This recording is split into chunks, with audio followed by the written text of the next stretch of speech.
Hey everybody, it's David with Android Police, and we are at Mobile World Congress here in Barcelona, and we just finished up Samsung's press conference, and I'm holding a Galaxy S7 Edge. And also down here we've got a Galaxy S7 as well, but I'm going to hold the S7 Edge for our demonstration here because they're the same phone, there's a different shape and size. So what's new with the Galaxy S7? And in this quick flyover video, we aren't going to cover too much. Obviously, we're running on Android 6.0 now with TouchWiz, which is going to be a bit different from Android 5.0. You can see the quick toggles up here have been rethemed a bit. For one, they do look a bit different, different coloring at least. Gone is some of the uglier aspects of TouchWiz there. Overall, the software on these phones is going to feel very familiar to you if you've been using Samsung phones recently at all. It's just, most of the changes are pretty mild.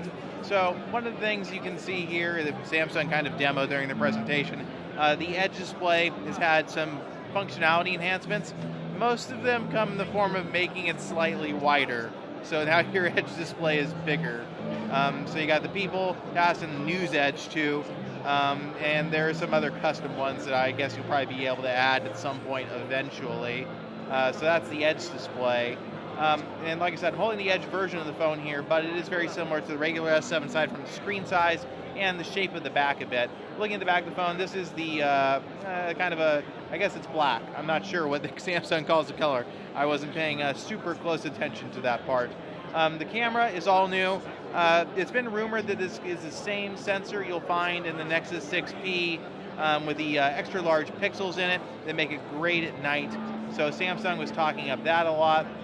They didn't actually specify what chipset is in the phone, and I think that comes down to the whole thing of Snapdragon 820 in some markets and the new Exynos chip, or Exynos, however you pronounce it, in other markets, and we're just not sure which ones yet, although US and China were rumored for Snapdragon, so I guess we'll just have to wait and see. Some of that news isn't out there. We're sort of in a bubble in here, and I haven't had a chance to check. One interesting thing that I found, just kind of digging in the phone, is there is a new item here in the settings. Let's see if I can find it. Is it under display? No. Okay, it's under advanced features. There's a new area called Galaxy Labs. And this is where Samsung is testing features, and one of those features is getting rid of the app drawer. Seems there's some interest in this recently. LG got rid of the app drawer on their stock launcher. I'm not saying it is a complaint. It's just interesting that more and more OEMs are looking into this UI layout. The other one is Quick Dial, which allows you to hold the home button and voice dial, which I'm not sure why you'd do that versus OK Google or even S-Voice, but it's there for you if you want it.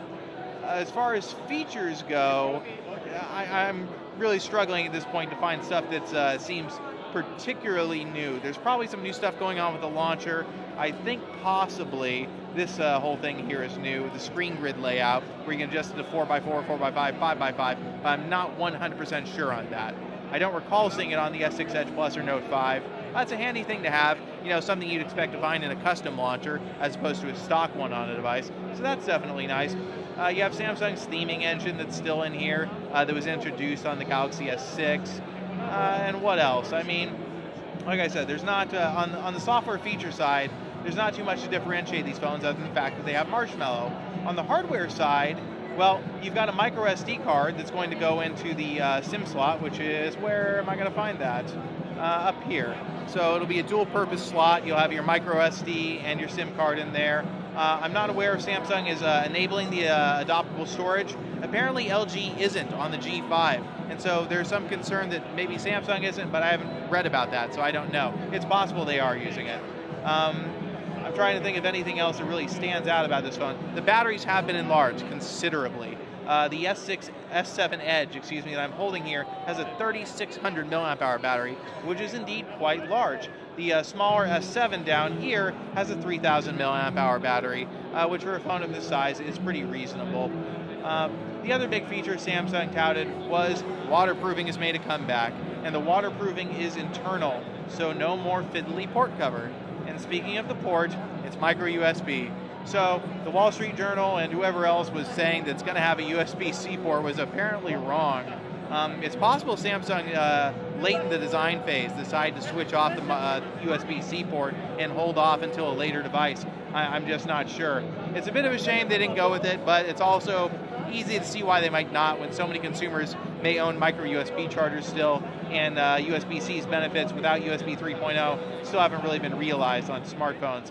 This S7 is in the very, very bright silver color. I would say it is a silver version of the gold Samsung had on the S6 Edge Plus, and I guess the S6 Edge as well. It is very, very reflective, as I hope the video is portraying there. Other than that, this is just kind of our quick overview of these phones, and we'll have some more to say about them later. But yeah, that is our first look at the Samsung Galaxy S7 and S7 Edge.